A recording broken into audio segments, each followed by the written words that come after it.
Thank you very much. And I first of all wanted to congratulate Ashish Kale for a year gone by. And I wish Mr. Gulati the very best for the year ahead. Thank you. Let me first start by saying that my tryst with the car industry and car dealership industry started as early as the late 80s. And we were amongst the first companies to start car financing in India. And that was a completely different world, which is 1989. And I still remember those were the days when the automotive industry was essentially uh, ambassadors, Fiats, and the Maruti. And these were the three main cars which were being produced.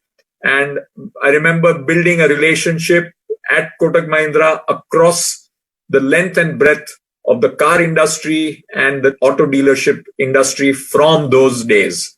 We then, of course, created a specialized company focusing on car financing called Kotak Mahindra Prime. And we have been big believers in long-term commitment to the future of the auto industry, and particularly believe in a very close personal relationship with the car dealership and in general the dealership industry. And I would think about the dealership in the auto sector like the frontline soldier. 49% of India's manufacturing is the auto sector. But the dependence of India's 49% manufacturing depends on this frontline soldier called the dealer. And he or she is the one who is interacting with the ultimate consumer. And therefore, that very important role of what I call as the customer interface and the last mile is crucially in the hands of the auto dealership industry. And you never underestimate the role and importance of that last mile in the distribution chain, which really knows the pulse of the customer. So I would like to say, and I know Pawan is here, to say that entire 49% of India's manufacturing, which is widely spread, depends on this narrow road of the people on this Zoom call today. Therefore, please let us give respect and let us ensure the health of this set of people, because on that lies 50% of India's manufacturing GDP. Okay, so I wanted to start by first saying that we need to recognize the importance of the dealer in the context of the Indian economy, very often underestimated. Coming to the specifics on the COVID era, what a difference August versus April.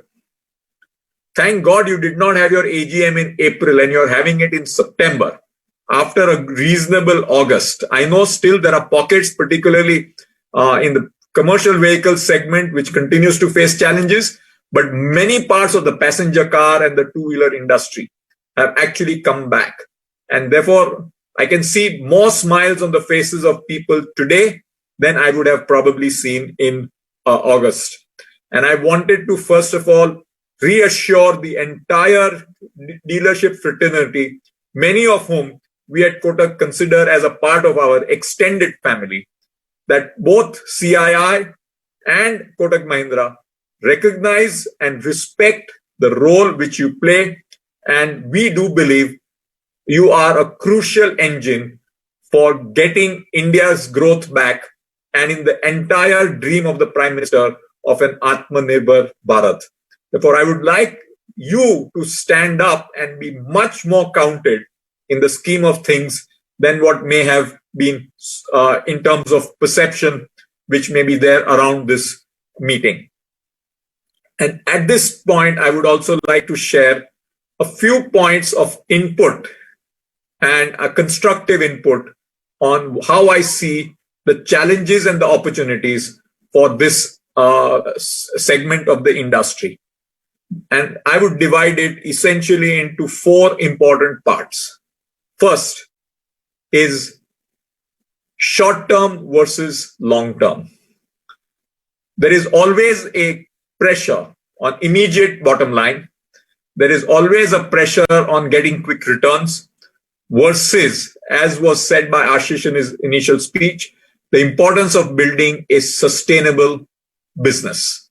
And it is here that I would strongly recommend, please think about sustainability of your business and avoid the temptation of quick short-term benefits.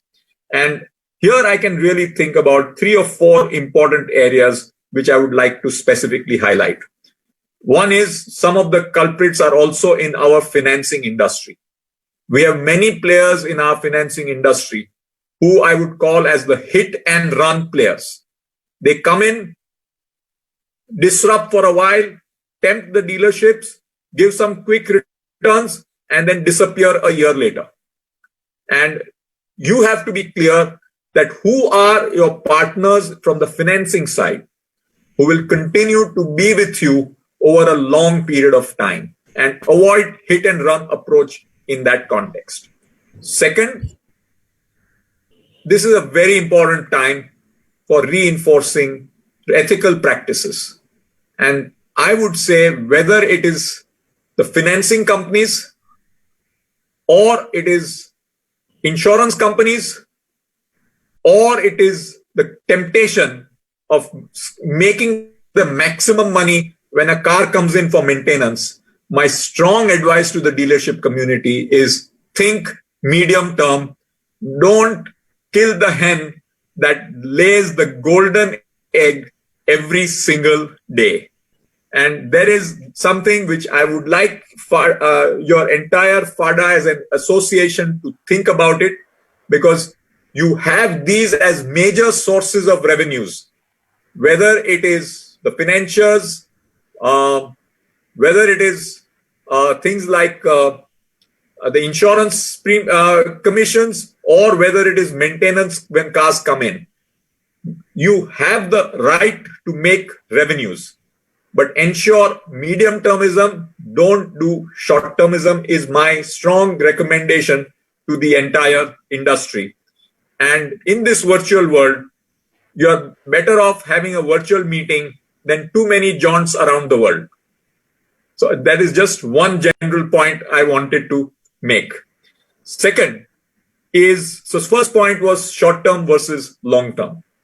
The second point I wanted to make was, please strengthen the financial foundations of the dealerships.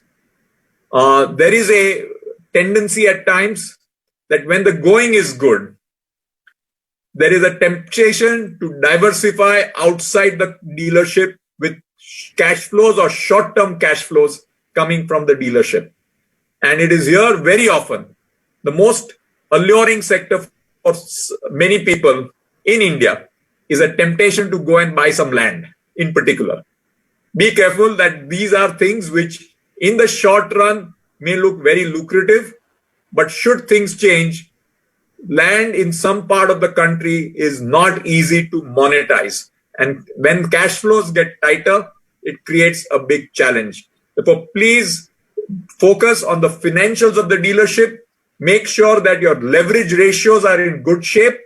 And if you're making surpluses, operate within a debt equity ratio and only take out the surpluses above acceptable debt equity ratios. Do not take the temptation of diversion of monies into assets outside the dealership, which at times creates big challenges for the dealerships when the going gets tough. And that kind of is back to my core theme of sustainable business models.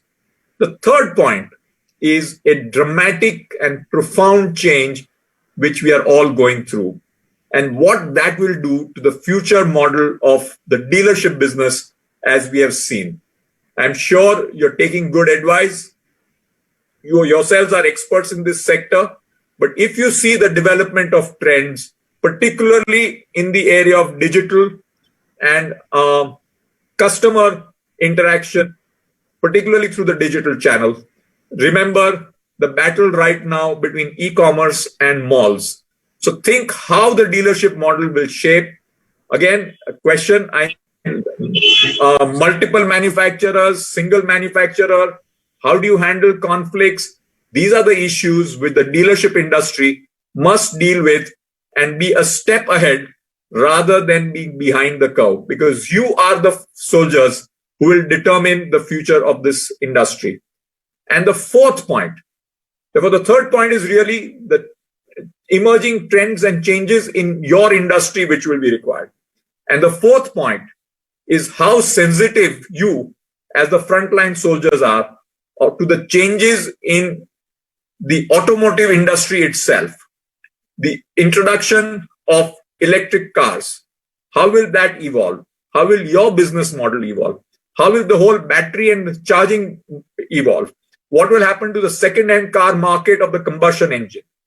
Issues around the auto industry which have direct implications on you. And if you think about this holistically, of the 4 points, I think, and there must be many other points which you may need to think about, is how do you ensure building a sustainable business model, focusing on the long run rather than the short run, strengthening the financial foundations of your company, industry structure changes within the dealership industry, and finally, the industry structure changes in the overall automobile industry itself. So think about these 4 points as you plan for the future. And I would once again like to reiterate, we are fully committed to be building this relationship deeper, and you have a great friend and ally in us, and me in particular, because of my emotional connect with this business from 1989. So with that, I say thank you very much, and I'm truly honored for being here with you.